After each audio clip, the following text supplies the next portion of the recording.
Daytona, Florida, January the 5th, 2012. Felipe Nasr, winner of the Sunoco Daytona Challenge, arrives at the Raw before the 24. He drives the Daytona Prototype, a big American-style muscle sports car. 19-year-old Nasr wins the competition set up by Anglo-American Oil's director Anders Hildebrand. You get points for where you finish, you get points for pole position and for fastest lap. And then we add all that together and we divide with the number of races in each series. Nasr will be racing against some of the best drivers in the world. The likes of Scott Dixon, Juan Pablo Montoya, Ricardo Zonta and Scott Pruitt. But also stars like TV actor Patrick Dempsey. It's a big event around the world. We had a good run here last year, finished third, and it's going to be really tough this year. We got a lot of new marks in, Ferrari, Audi. It's going to be fun. It's great to see who's in the field as well. And AC/DC's lead singer, Brian Johnson. Come on, please. Come on, don't be shy. Your mother wasn't. Brian, thanks for your time. See you later. Thank you. Have a good awesome. one. Good luck. To the pit. Thanks, Brian. You know, there just isn't enough words to sum up the feeling of being part of this. Must admit, this morning, you know, there's butterflies there, you know, when you're walking past Dario Franchitti and Montoya and Scott Pruitt and all of these really, really fast guys. And you're going, I'm going to get in with these mob. Felipe's teammates include experienced Daytona racer Michael McDowell alongside two other rookies. Run by Michael Shank Racing, an experienced team with a tough philosophy. We push it in their head that almost everything they do, they control.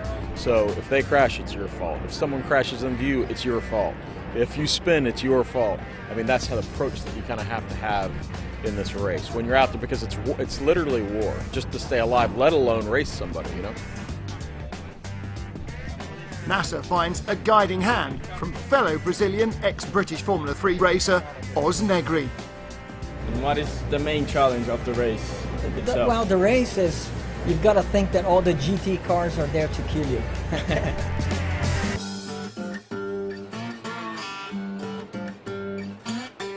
Sea mist from the Atlantic Ocean engulfs the track, causing a delay. The sun burns through, and McDowell gives the car a shakedown.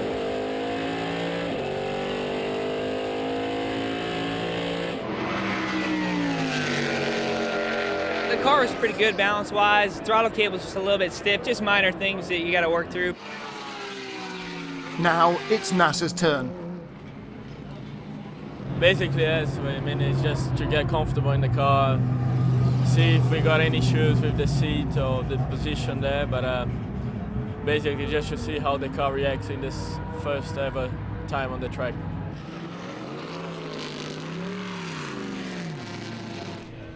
Despite a few problems, Nasr was only 2/10 off McDowell's pace and gaining valuable experience. I think now it's time for us to start working with the car, the setup, and see where we can improve, but at the moment it's all looking very good. Now it was time for his co-drivers.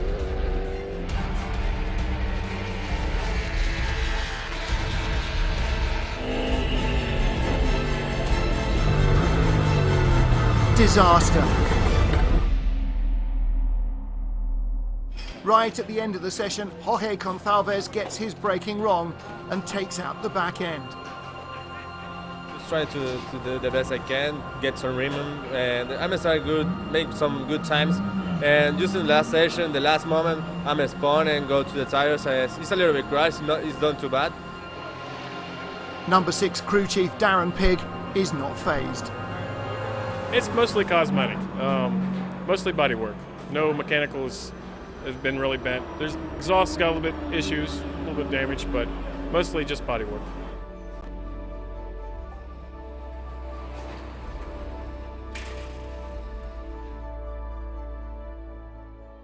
Saturday morning.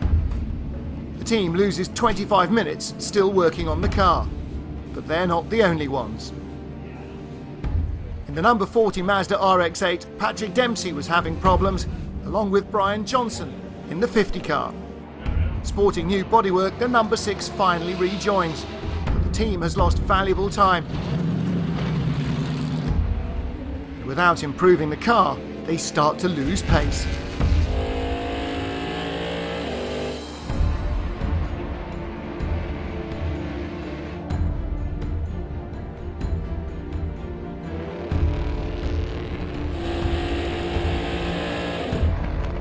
The night test.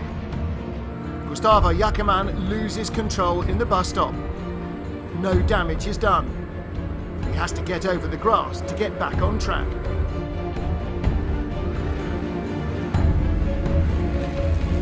Nasr improves with a 1:49.91, just over 4/10 away from the fastest time set by the 10 car. But he's showing consistency as well as speed.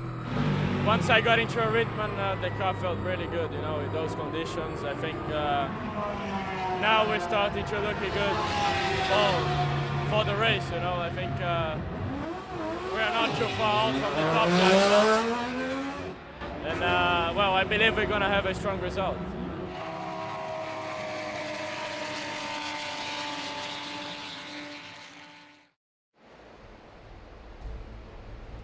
Sunday morning.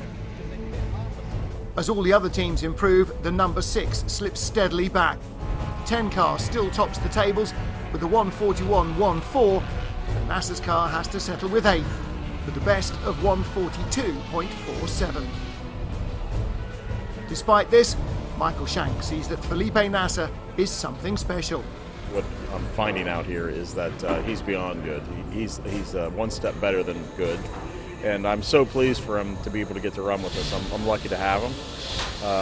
He's 19 years old. He's very cool. Doesn't make any mistakes, knock wood. Listens to us. I'm just so impressed with him. And I've already talked to him about running next year. Next time Felipe's in the car, he'll be heading into battle in the most grueling race of his life, twice around the clock. The Rolex 24 at Daytona will begin.